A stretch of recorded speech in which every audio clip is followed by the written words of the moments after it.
Hello, and welcome to another episode of the Fitness and Freedom Podcast. I'm your host, Thomas Whitehead, and today joined by someone who's been blowing up at the moment on socials. Absolutely amazing to see it. He loves to call out bullshit, say it exactly how it is, and he's an awesome guy. Aaron Schiavone, women's fitness performance expert and coach. Welcome, Aaron. How are you doing, brother?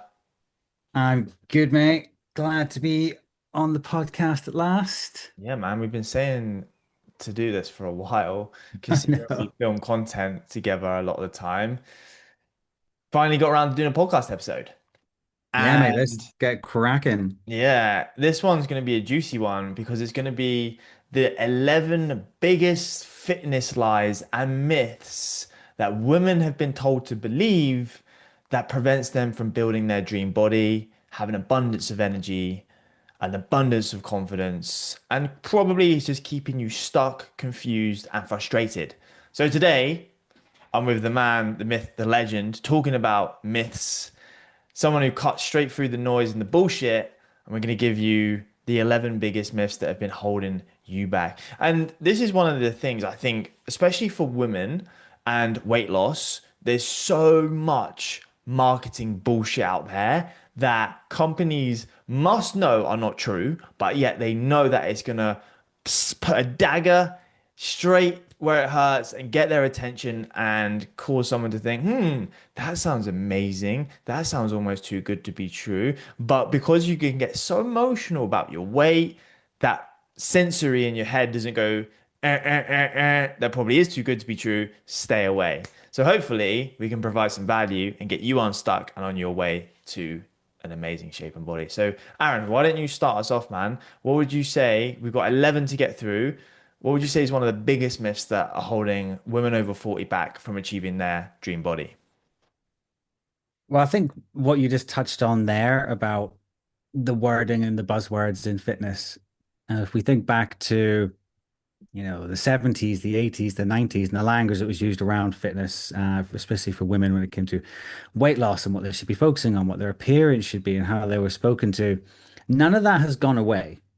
It's just been repackaged into the new terms. It's basically been wrapped up in therapist speech, Hmm. so the same concept is still behind it. How it's marketed to you is still very much like, well, you know, you're not good enough.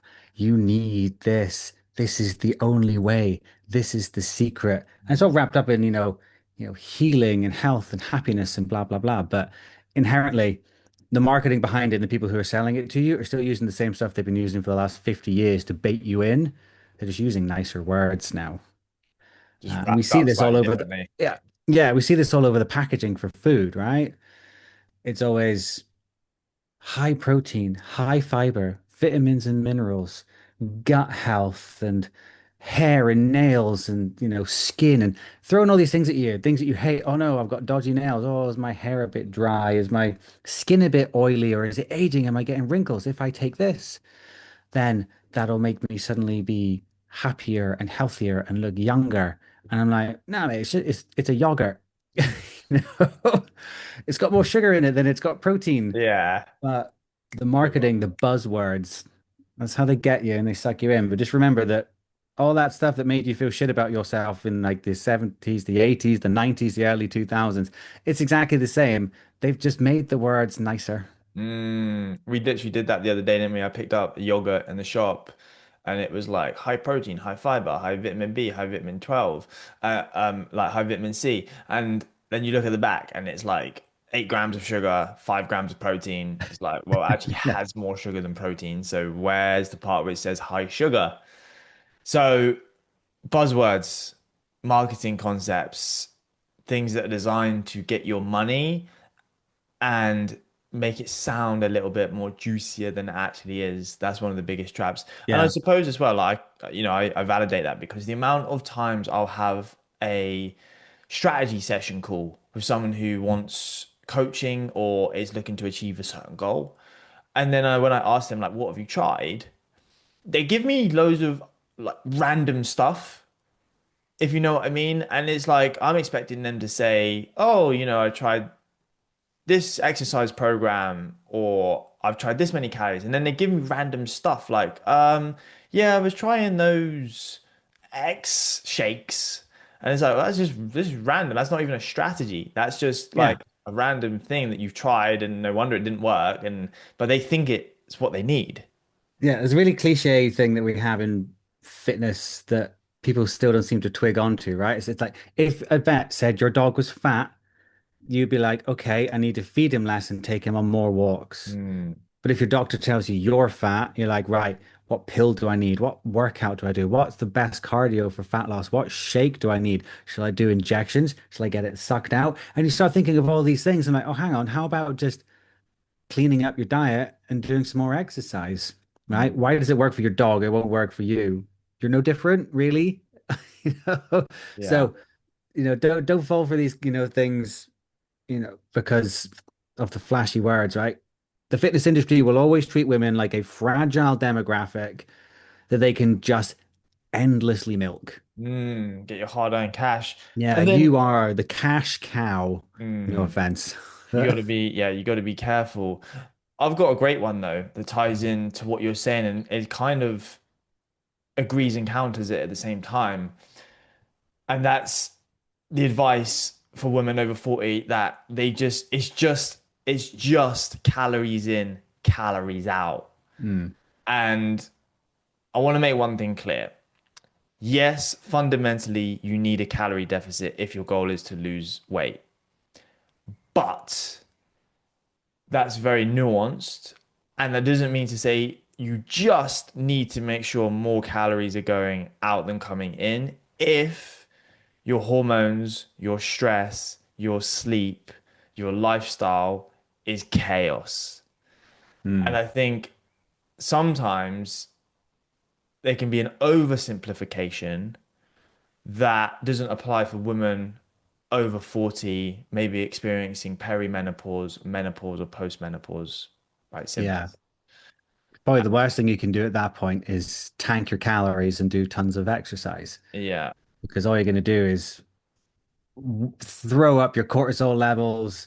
You're already probably battling some level of insulin resistance. So you're adding a stressor on top of a stressor, and insulin resistance and high cortisol basically makes fat loss very, very difficult. Impossible.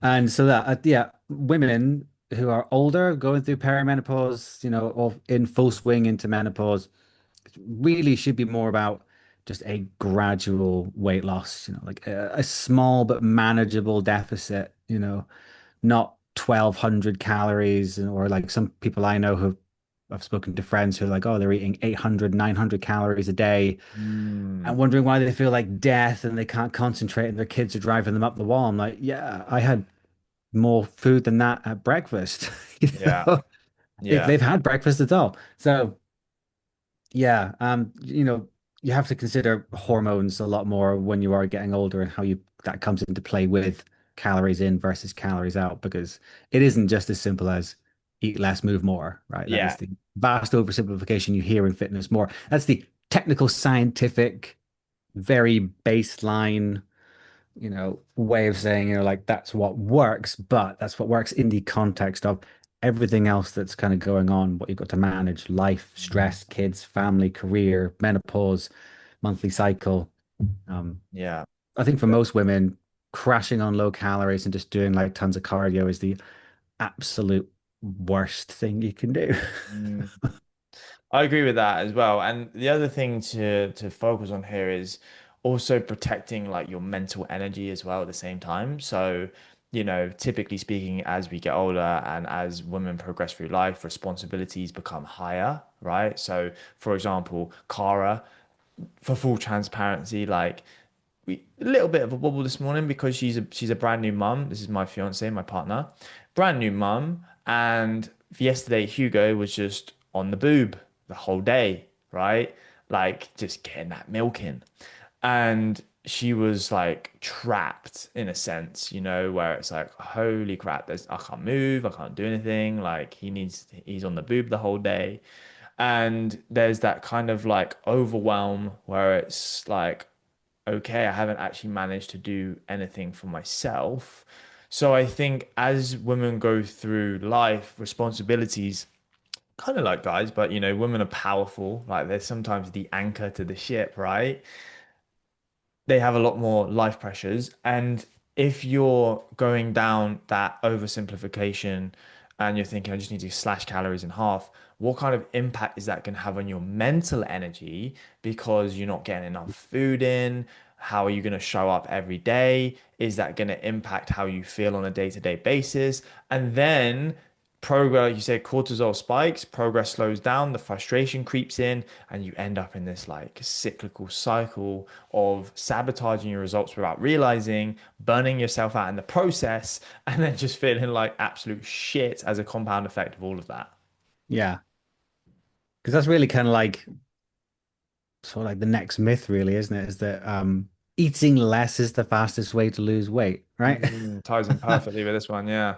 And it's just like, okay, oh, I need to lose weight. I'm going to starve myself. I need to lose weight. Right. Going to start running on the treadmill. But the more you kind of drive yourself into that hole, the more it robs you of your mental energy and the more it battles against your hormones and what your body wants. Your first reaction tends to be, well, I need to eat less food and I need to do more cardio. So you just dig yourself into a deeper hole, restrict yourself further, and then all that leads to is giving up. Yeah. You go, fuck, this is too hard. I'm miserable. I'm hungry. I'm craving everything. So, that's where the binges come in. You give into that craving, and like, one thing turns into 1,000 calories, into 2,000 calories, into a week of just eating whatever you want. And then you're like, oh, I hate myself. Now I need to kind of do it again. Well, why hasn't it worked for me? And it's This because, well, isn't you never did it right working. in the Yeah. first place. Mm. Because it's like, and your body adapts so quickly, right? Metabolic adaptation, I think is the thing that people confuse for starvation mode, the Yeah. classic myth of Yeah. starvation mode, that as your body like gets less calories, it holds on to fat. It doesn't hold on to fat, it just gets more efficient at how it uses energy. Yeah. And the bigger a deficit you put yourself in, the more your body adapts to that. And it just down regulates as many things as it can because it doesn't want to die. That's Mm. all your body knows is there's less food. I'm losing weight. I'm dying. I am starving. This is a famine. I need to keep myself alive. Yeah. So I will downregulate things. I'm going to lower your energy. I'm going to lower your brain function. I'm going to lower your desire to move and walk or fidget or, anything. You just become slower and you slow down so that it holds on to, all the precious things it wants. Mm. Um, Someone described it quite well to me is like you want your body to be like a big guzzling Ford SUV as opposed to the Toyota Prius, right? yeah. And the Ford guzzling SUV is gonna, do go for a trip down the road and you've got to fill up your tank again, right? Because it's guzzled the fuel. Whereas a Toyota Prius is like you can get 400 miles out of that thing on like half a tank. And although it sounds like you want to be like the Prius, you don't. When it comes to fat loss and losing weight and changing your body shape, you actually want to be the Ford SUV, right? Who's just Mm. burning energy all the time. Or the But then Ferrari. also, yeah, the Ferrari, right? The supercar. But Got that then Ferrari vibe. also that's the thing, like you said, eating less is the fastest way to lose weight. One of the things I encourage, and I talk about this a lot in my content, is actually eating more without overspilling on the calories. And it's a technique I use really often with my clients and also the photo shoot strategy I just used, and it's called volume eating. And it's how can you eat as much food as possible whilst keeping your calories low? And the three things I like to focus on are high fiber, high protein, high volume. Once you have those three things in check, you can actually eat more food. Yes, more food for lower calories. And it's kind of like, if you think about it, it's a bit of a phenomenon because it doesn't make any sense. How can Yeah, I you love it eat more when but less? you'll give clients something and they'll be like, I couldn't eat all the Too food. I much was so food. full. Yeah. And they're eating like 1,400 calories. And I'm like, You feel full on 1,400 calories? That's good. Yeah. Because most people on 1,400 calories would be eating hardly anything and they'll be starving. Yeah. Yeah, it's just like loading your meals up, man, with vegetables, just lots of veg and leaves and all that kind of stuff that just doesn't take up a lot of space. White potatoes, whole grains, good healthy fats, Yeah. lots of protein, lots of lean protein, then you just stay full for like so long. Yeah. Yeah. And piggybacking off what you said about metabolic adaptation, I think ties in nicely with the next myth of like going through hormonal changes or menopause is the reason that I'm gaining weight. Hmm. And although it can feel like it is, as soon as you hit 40, it's like, oh, my body's changed and now I'm gaining weight. Menopause itself isn't a trigger of weight gain.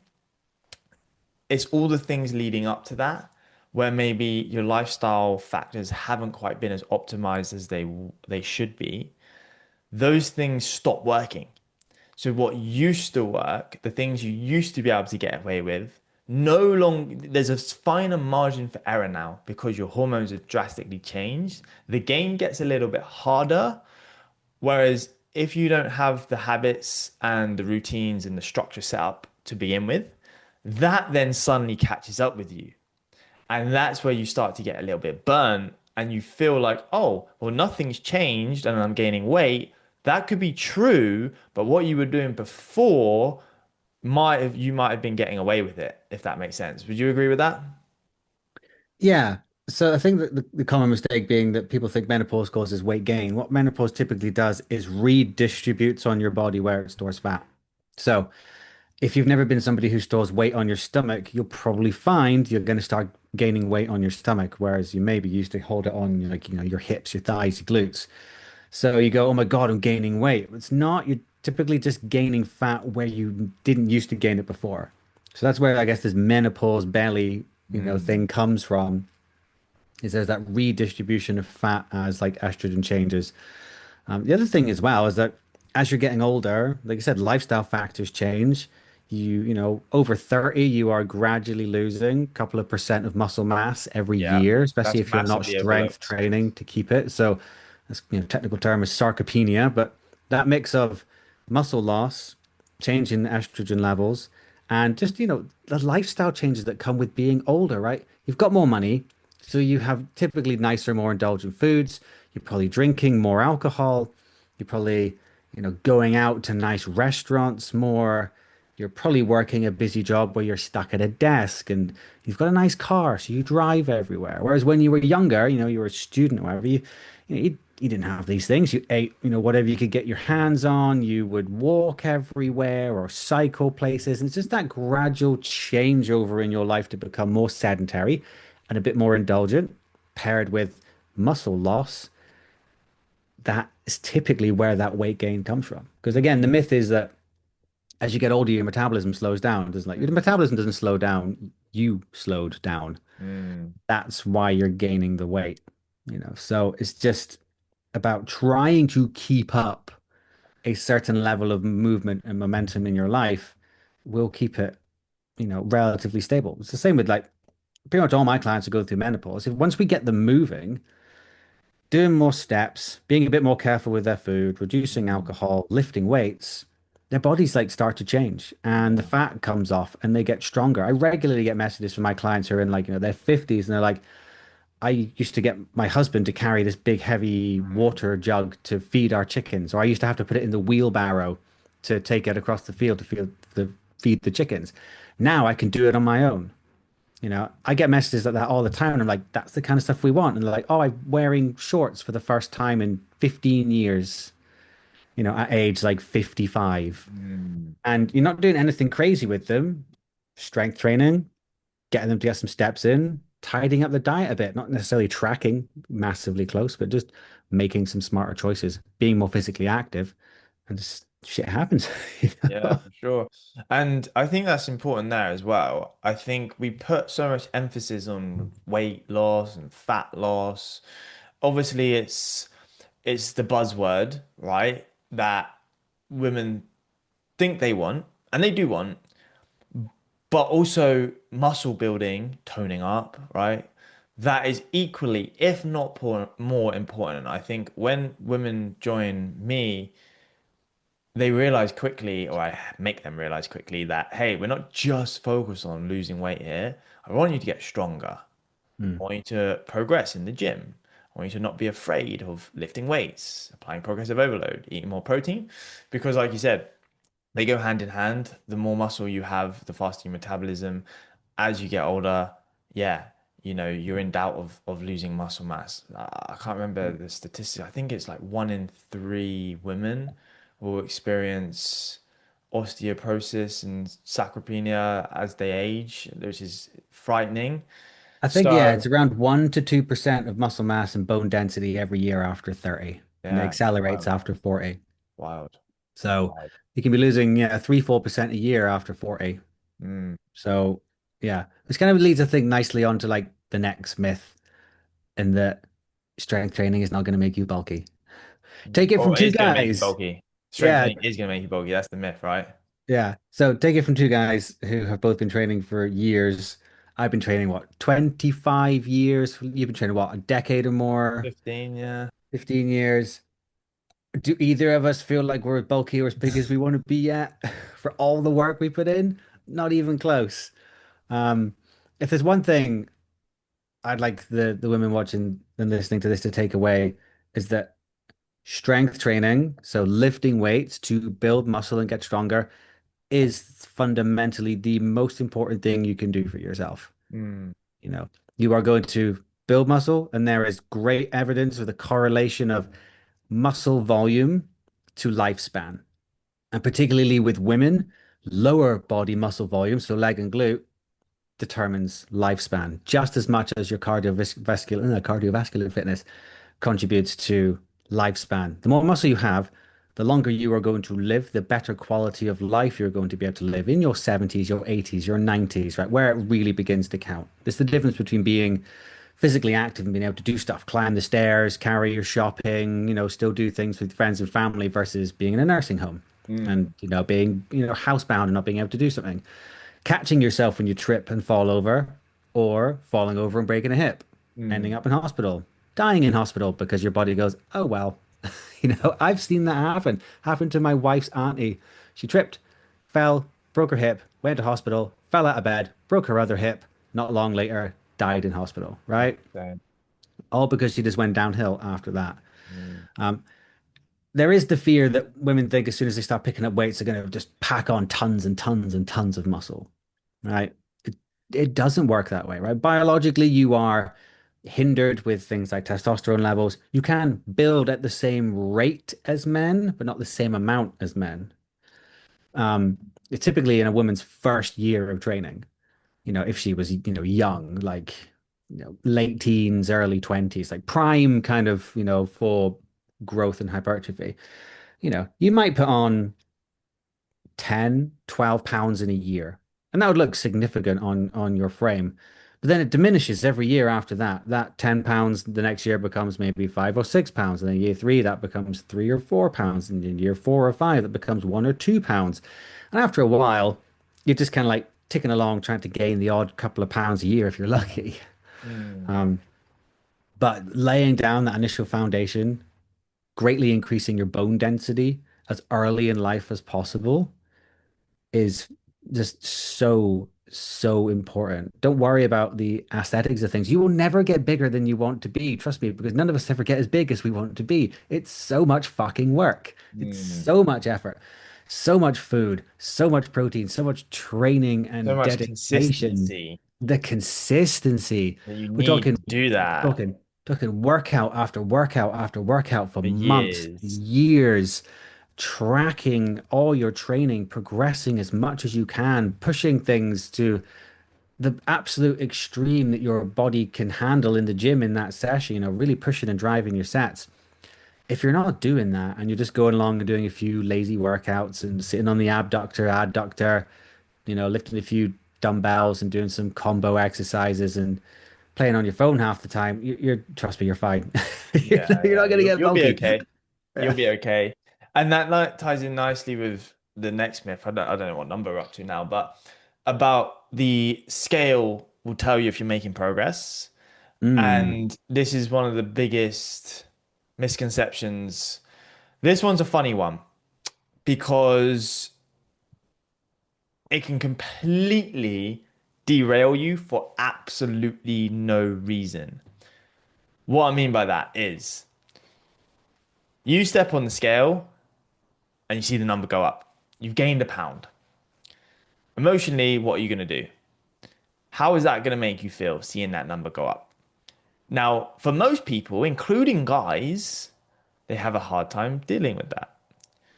So, straight away, you become emotional. What happens when you become emotional? Intelligence and decision making reduces, right? It goes down. Therefore, you maybe not make the right decision after that. Oh, fuck it. What's the point? Oh, this isn't working. Blah, blah, blah, blah, blah, blah, blah, right? Then you go into self-sabotage mode, and then you really do a little bit of damage. Then you step on the scale and it's gone up even more. And that's when you're like, oh, this isn't working. I throw in the towel. Whereas if you would have ignored that number on the scale and you would have looked at your progress photos, you would have taken note of your strength, of your energy. Maybe you're bet you down a notch on your belt, for example, or you're fitting back into a pair of jeans that you hadn't for a while. You'd be going, oh, actually, I am making progress and I feel good about this. And you would continue because your motivation levels would be up because you seeing results. And I see this all the time, and it's such a shame because women think that they look at that number and they think that's the be all and end all of what I'm doing. And it actually takes like coaching to try and change that mindset. And they self-sabotage for no reason because they think that the scale is the true representation of whether or not they're making progress. When actually they are making progress, they're just looking at the wrong tool to measure it. And this whole thing could have been avoided had they have chosen different avenues to focus on. Yeah, the scale is purely your resistance to gravity, right? I could step on the scale and I'll weigh one thing, and then if I pick up this glass, I will weigh more. Or if you drink You a know, pint of water. yeah, because if I drink this pint of water, I will weigh more. Does that mean I'm worth Fatter. less? There's all the things you have to think about. How hydrated are you versus the last time you weighed yourself? Have you had a salty meal? Have you had a sugary meal, a carby meal? Have you had alcohol? Have you been to the gym? Have you been to the toilet? You know, are you constipated or not, right? All these things kind of will affect your weight. Are you on your menstrual cycle? You're going to be bloated. You're going to gain weight. All sorts of things will fluctuate your weight up and down all the time. The thing to realize is your ideal body weight could be heavier than you think. Mm. It could also be the exact same weight you are now, right? If you had a woman who was 60 kilos on one side, 40% body fat, and then you took that same woman and you made her 60 kilos, but she's 20% body fat, right? So you've reduced her body fat, but you've greatly increased her muscle mass. They will look completely different, but they weigh the same.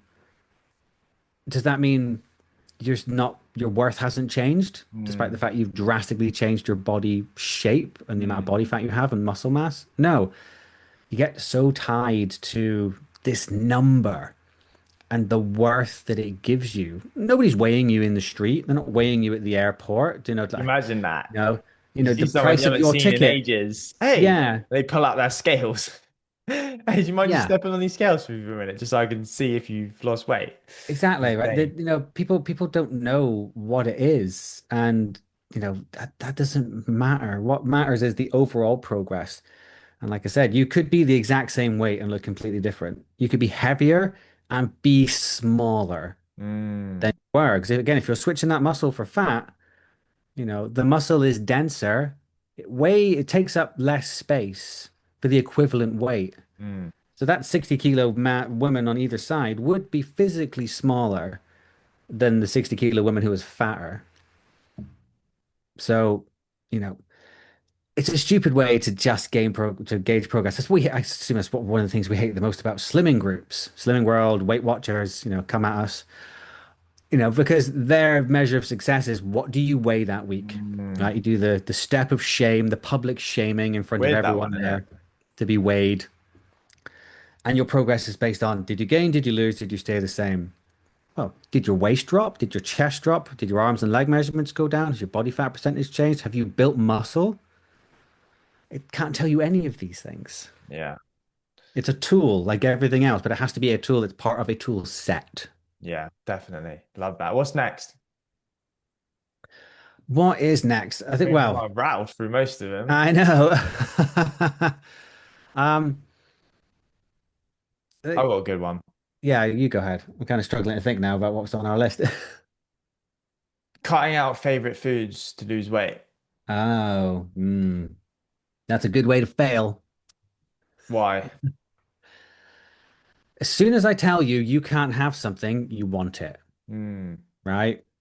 It's a very simple psychological thing. If I turn around to you and say, no more chocolate, you're gonna be like, oh, I really want chocolate now. mm. And if I'm like, no, no chocolate, every time it creeps into your head, you're gonna be like, oh, I want chocolate. I want I'm chocolate. thinking about it now, mate. I'm Yeah, actually right? thinking about, genuinely thinking about, I'm a bit hungry, so I'm thinking about Yeah. chocolate now. You've just been on a massive diet. I'm currently on a diet. As soon as I start saying things like I want, I'm like, ooh, oh, I want that now. Oh. And as soon as you eliminate things from your diet because you think they're bad for you or you can't have them, you're just setting yourself up to fail Mm, because they become the things you crave. And the things you crave are sometimes the things that help keep you sane. I remember mm. James Smith used to call them like he had this thing called sanity biscuits, where Right. he'd be like, if you like biscuits, don't eliminate biscuits. Allow yourself to have, one or two a day or a couple throughout the week, your sanity biscuits. And the way I always tell people to do things is if you're looking at like a macro split, I'd be like 80 to 90% of your food should be your good, clean, whole foods, right? The stuff that we all know we should be eating every day. And then 10 to 20% can be your junk, right? Your snacks, your fun, your treats. That's where you get your chocolate, your biscuits, your ice cream, your cake, the whipped cream on your coffee, whatever it might be. That's where you can sneak these things in because if you factor it in every day, Mm, you don't miss it. If you don't miss it, you're not going to binge on it. yeah. If you don't binge, you can stay more consistent. Which is the key. This is the key. Exactly. Consistency is always the key. Yeah, I mean, going, you said there about I've just finished my cut, my diet, and I look back on it now and I was far from perfect. Far from perfect. It's probably the most, I say, sustainable or flexible way that I've ever done it. And arguably, I'd probably say I brought the best physique that I've ever had to the shoot. And yeah, I mean, towards the end, when you get to the nitty gritty, yes, you do have to be more disciplined. But for the majority of that, I was eating out. I went to Amsterdam. I drank alcohol during that time in Amsterdam. And it was good. Like, and I think that's the thing. Like, if you're listening to this, you probably don't have a goal to get photo shoot lean. Maybe you do, but you probably don't. You probably just want to, drop a bit of weight, feel a bit better in your clothes, have a bit more energy. You can totally do that by eating things that you actually enjoy.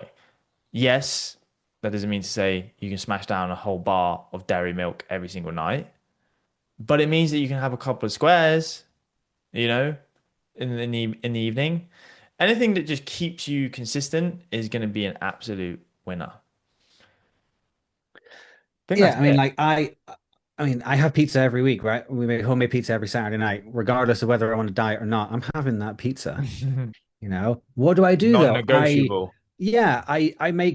I make the dough ball a bit smaller, Yeah. 250 grams of flour rather than 300. You switch to the low fat mozzarella rather than the standard mozzarella. You have five slices of pepperoni rather than 10. You can still have the same thing. You just have to sometimes be a little bit more sensible with it. And I will still eat and drink the things I like because, you make that space to factor it in. If you don't go too aggressive on a deficit as well, you can leave that bit more room. And there's also calorie banking, something to talk about. Like, I'm amazed how many people don't really know about this as a strategy, but if you're on a certain amount of calories every day and you know you've got an event coming up, like a date night with your partner or like a birthday, Mm, you can be like, right, I'm going to undereat by 1 or 200 or 300 calories every day, Monday to Friday. And then I'm going to take, that 500, 1,000, 1,500 calories, whatever I've saved throughout the week, and I'm going to add that to Saturday. mm. And now your diet has gone up to maybe 3,000 calories that you can eat on that day. But it all evens out across the week. So there's always strategies to be able to get these little things in. But yeah, as soon as you start eliminating, cutting out entire food groups, going low carb and doing keto or carnivore or all these other stupid diets and making huge changes to your lifestyle, that's pretty much as soon as you start the path to failure. Mm, Don't think I've really ever met anyone who has successfully done any of these things long term. Like, yeah, eat how that's you the like to key. eat. You're just having less of it. Mm, I think that's the key there, like long term. Yeah, Like, can you sustain that result for a long enough time yeah. for it to be successful? I think again that sort of leads nicely into our sort of next myth in that believing that losing weight is going to make you happy. Yeah, I was actually about to bring that one up Yeah. because when I was talking about my shoot, getting that lean, truthfully, it's actually pretty fucking miserable. At times.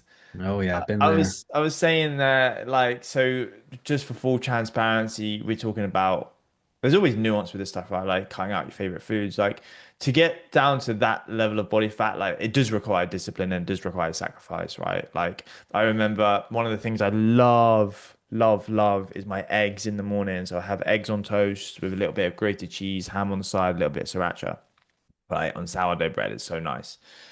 It And is then banging, by the way. He's made it for me many times. yeah, I cook them fab. The funny thing is, You cook a mean yeah, egg, a mean scrambled egg. I Yeah. eat basically the same three or four meals every day. It's eggs on Same. toast in the morning. It's a variation of chicken and rice or chicken wrap, and it's Yeah.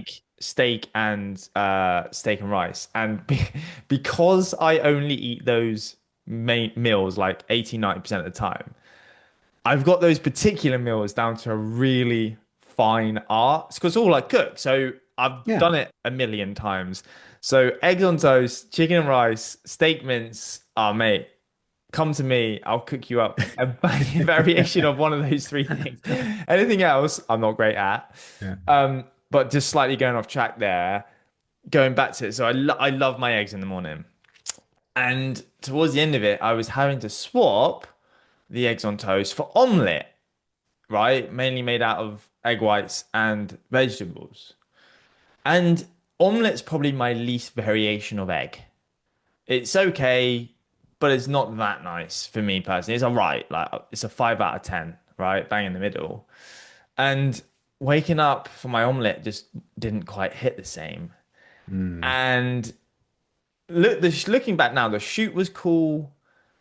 But I wouldn't want to live my life every day with that level of sacrifice. Honestly, for me, there are people that do it, which Mm. is fine, but having to give up my eggs in the morning to have 1% less body fat, the juice isn't worth the squeeze. And I think that's where that comes into play, where like, yeah, having abs is really, really cool and it's a really cool thing to do, but it doesn't make you happy, if that makes No. sense.